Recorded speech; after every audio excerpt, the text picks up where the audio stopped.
মেশিনের জাতাকলের জন্য বর্তমানে গ্রাম্য ঢেকির দেখা মেলা ভার। তবে বর্তমানে বিদ্যুৎ চালিত মেশিনের যুগেও বাপ ঠাকুরদার আমলের সেই দেশীয় ঢেকির এদিন বাস্তবে দেখা মিলল উত্তর দিনাজপুর জেলার কালিয়াগঞ্জ ব্লকের তরঙ্গপুরের দাসপাড়ায়। তবে পৌষ পার্বণ আসতেই সেই দুষ্প্রাপ্য ঢেকিতেই চালের গুঁড়ো করতে শেষ মুহূর্তের চরম ব্যস্ততা দেখা গেল দাসপাড়ার মহিলাদের।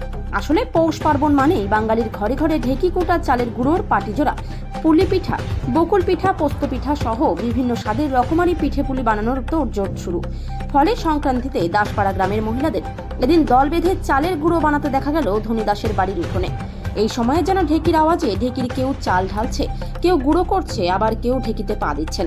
গ্রামের মহিলাদের কথায় মেশিনে চালের গুঁড়োর থেকে ঢেকিতে করা চালের গুঁড়োর মান ভালো এবং এই গুঁড়ো দিয়ে তৈরি পিঠার স্বাদ অনবদ্য। ফলে দাসপাড়ার ওই একটি ঢেকিতে পৌষ পার্বণে চালের গুঁড়া করার জন্য শুধু দাসপাড়াই নয়, অন্য গ্রামের বহু মহিলারা এসে ভিড় জমান। আমরা যে পাশের বাড়ি দিদিদের বাড়ির থেকে গুঁড়া কুটি। কেন?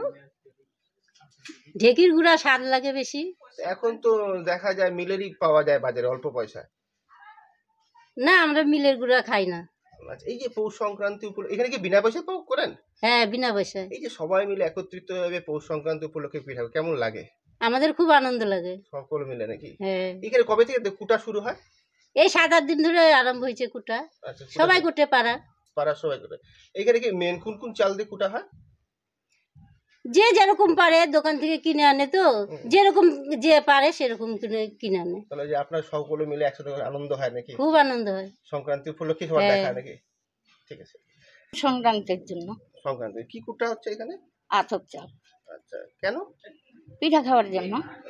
না, এখন তো সব তো মিলেই পাওয়া যায়, তো ঠিকই মিলে আমরা কুটি না, আমরা এই তরঙ্গপুর সবাই ঢেকিতেই কুটি। কেন? খাওয়ার জন্য। এটা বেশি স্বাদ। বেশি স্বাদ? এটা বেশি স্বাদ। আচ্ছা, এই পাড়া কতজন মিলে এখানে কুটা হয়? পাড়া কতজন? সবাই সবাই কুটে। আপনি কি এখানে কি পয়সার বিনিময়ে কুটা হয় না বিনা পয়সায়? না, আমি 1 পয়সাও কারো কাছ থেকে নিই না। আচ্ছা, কিন্তু কোন চাল দিয়ে ধান চালের গুঁড়া করা হয়? তুলার চাল হয়, এমনি স্বর্ণ ধানের চাল হয়। এই যে এত মানুষের সমাগম আপনার বাড়িতে কেমন লাগে? আমার ভালোই লাগে, খারাপ লাগে না। কত দিনে কত কেজি করে ধান কুটা হয়, চাল কুটা হয়? চাল আজকে তো হয়ে গেছে 20 কেজির উপরে। আচ্ছা, কয়দিন ধরে কুটা হচ্ছে? আজকে এই যে 9টা থেকে শুরু করে এটুক সময় হয়ে গেছে। আর আগে কবে থেকে কুটা শুরু হয়েছে? কবে থেকে? 4-5 দিন। 4-5 দিন ধরে। হ্যাঁ, পৌষ সংক্রান্তির জন্যই নাকি? এই শুধু পৌষ সংক্রান্তির। এই যে তাতে কি মনে হয় এখন তো ঢেকি দেখাই যায় না, আপনার বাড়িতে ঢেকি হয়, তো কি বলবেন? ঢেকিটা আমার পূর্বপুরুষেরই আছে। আচ্ছা, এখনো রাখছেন? এখনো রাখছি। ঢেকি তো দেখাই যায় না এখন শহর অঞ্চলে। ঢেকি তো দেখা যায় না। আমি ঢেকিটা কেমন করে করছি, সিমেন্টের ঘর, সিমেন্টের খুঁটি, কাঠের খালি এই যে এইটুকু ঢেকিটা? হ্যাঁ, ঢেকিটা ঐতিহ্য বজায় রাখছেন নাকি? হ্যাঁ, এইটুকু আমি বজায় রাখছি। সবাই মিলেমিশে